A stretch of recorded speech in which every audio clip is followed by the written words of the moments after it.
chocolate chip cookies. Oh my goodness. They are so good. Look at that melty, chocolatey, crispy edges, gooey middle. That is how I want my chocolate chip cookie to taste. This recipe calls for melted butter. Now I love it with brown butter, so I'm gonna brown up this butter right now in the saucepan, and I'll show you kind of what that whole process looks like. You don't have to use brown butter, but I think that they taste fantastic with the brown butter, so I like to brown it. You have to melt the butter anyway, but you could melt it in the microwave if you didn't want to brown it. We're gonna just let this brown. And while it's browning, I'm gonna go ahead and mix up our dry ingredients in a bowl. I've got my flour in here. I actually really like using freshly milled flour in this recipe as well. I like to do an einkorn or just like a soft red or white wheat. It's really good. I sub all of my flour and I have notes in the recipe about that as well. I did baking powder, soda, flour, and then my salt. And then I just fluff that together. Okay, we're gonna go check on our butter. I hear it bubbling over there. There it's going. This is exactly what you're looking for. It's not ready yet, but it's getting close. It's easier to brown it when it's in a clear pan because you're able to see when the little brown butter solids start forming on the bottom. But usually what will happen is it gets like really bubbly, boiling, and then it will kind of get clear a little bit like that, and then it's gonna get bubbly again. And then you're gonna start seeing the brown bits on the bottom.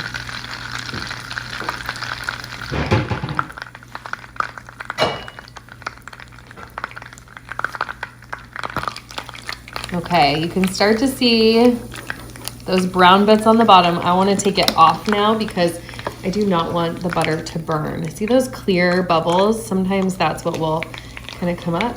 But if I let it go too much longer, it will be burnt butter instead of brown butter. So we want all those little nutty brown parts on the bottom. And we're gonna pour this butter into a bowl. I scrape out all those brown, flavorful bits. Here's the brown butter. It smells so good. Oh. We're gonna let this cool just a little bit.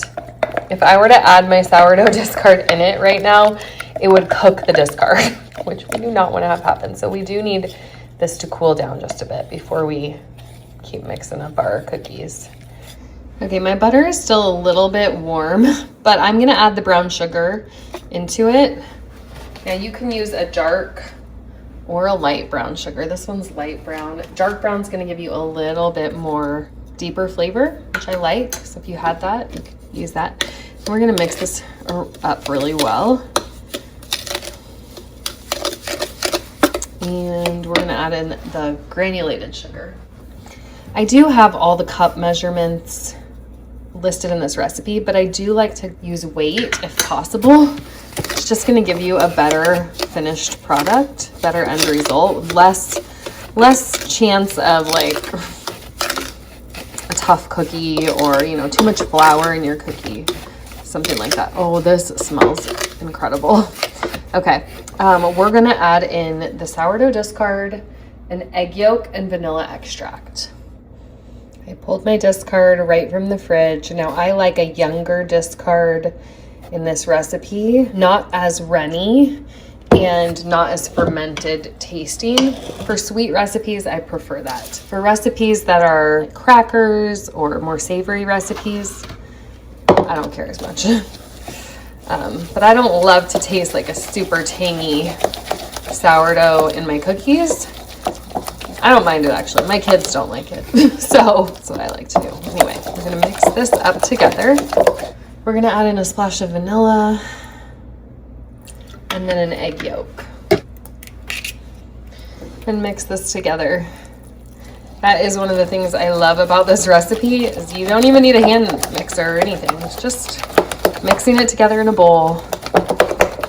And it makes this delicious cookie dough. All right, in come the dry ingredients. We're gonna mix mix it together, and then we'll add in the chocolate chips. You could add nuts to this if you wanted to. You could add M&Ms. It's really a great base cookie recipe. Look at that.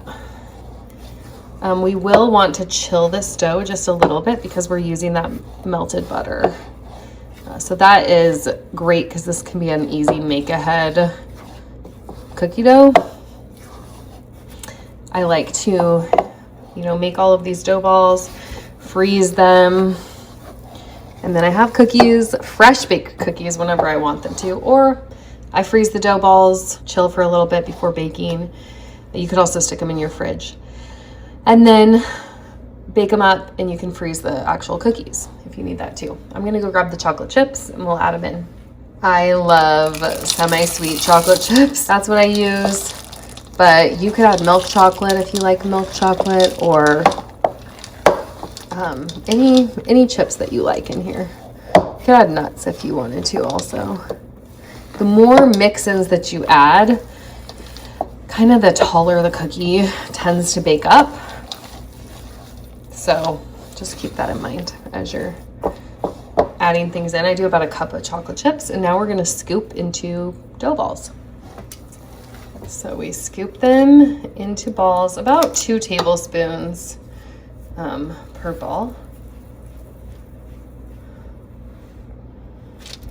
And I stick them on a piece of parchment paper. I just stick these dough balls in the fridge or in the freezer to chill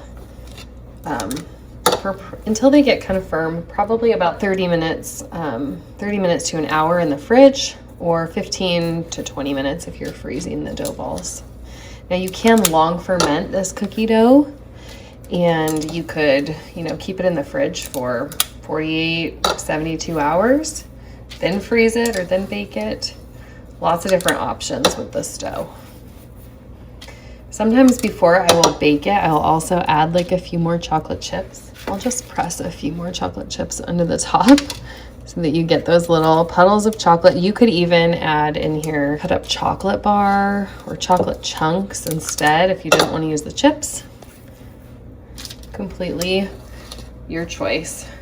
You can see how easy these cookies are. Perfect for like an after school snack, or if you need to take cookies to a bake sale. And it does make quite a few cookies. I think I've already got 16 here. So this recipe makes about 20 to 22 cookies or so. I got right about 20. I like to add a little extra dough to any ones that seem a little lacking. And then we can do a few chocolate chips on the tops as well. Then I'm gonna stick these to chill them. I'm gonna pop them in the freezer, I think. And while they chill, I'm gonna preheat my oven. Now, here's the thing about cookies. I bake a lot of cookies and I love using convection bake in my oven for cookies because they get crispy edges and soft, gooey centers. So here's my dough balls. They're about to go in the freezer. I just pulled these cookie dough balls out of the freezer. They are nice and chilled and ready for me to bake. I'm gonna do about 10 cookies per pan. So I'll remove some of these from my freezer, set them aside, the pan that was in the freezer, and then we'll bake in 2 batches. Right now, I could take this cookie dough and stick it in a Ziploc bag and have cookie dough balls whenever I need them. I like to give them a little space on the pan. So you can see that I've got 4 in the center and then 3 kind of on the sides. At this point, you can give them a little sprinkle of flaky sea salt, but I kind of like to do that at the end. So I'm gonna put these in my oven that's preheated to 375 convection, and they'll go for probably about 8 to 9 minutes. Into the oven they go. Okay, cookies are done. Don't those look good? Probably could have added a few more chocolate chips to the top, but we're gonna let these set up. Okay, if you want your cookie to just have the perfect edges, you can get like a biscuit cutter or round cutter and just go around it like and you're gonna get those beautiful circular edges. A little sprinkle of flaky sea salt. It will kind of adhere to the chocolate, the melty chocolate that's on there, which I think is perfect. You could add a few more chocolate chips to the tops if you wanted to. Oh my goodness. Oh, these look gooey and perfect.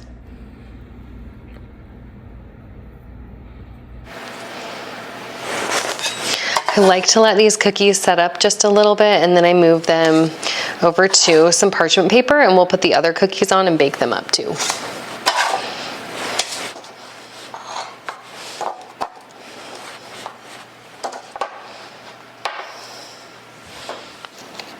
Oh my goodness. That is the gooeyest.